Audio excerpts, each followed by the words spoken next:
Sa bawat kanto ng Maynila, may mga kwentong humabi ng inspirasyon. Isa na rito ang kay Nanay Celia Manganti.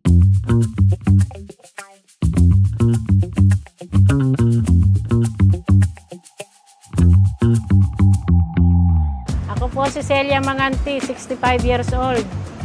Senior na po ako. Hanggang ngayon nagtitinda pa rin ako dito sa Espanya. Gano'n na kayo katagal nagtitinda ng mani dito? Ilang dekada na po?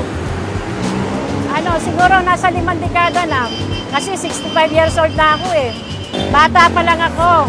Pagbaba ng Marcel Love, talagang nandito na ako.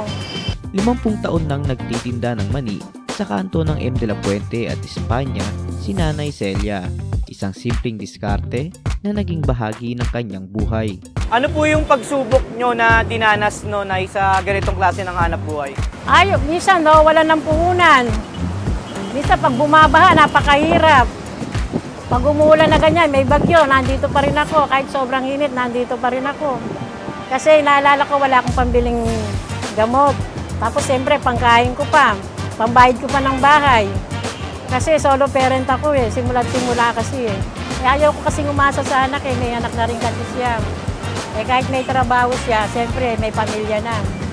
Mahirap din naman kasing umasa sa anak. Kaya dapat habang kaya mo pa, magtrabaho ka.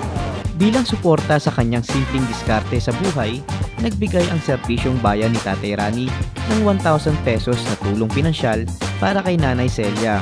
Salamat po Tatay Rani sa binigay niyo sa akin. Pambili ko po, dadagdag ko po sa pambili ko ng maintenance ko to. Kaya ako naghahanap buhay para sa gamot ko talaga. Mahirap ikitain ito. Salamat ha. Maraming salamat po Sir Rani. Pakita mo smile mo kay tatay. Wala akong ngipin eh. Meron naman. May diskarte.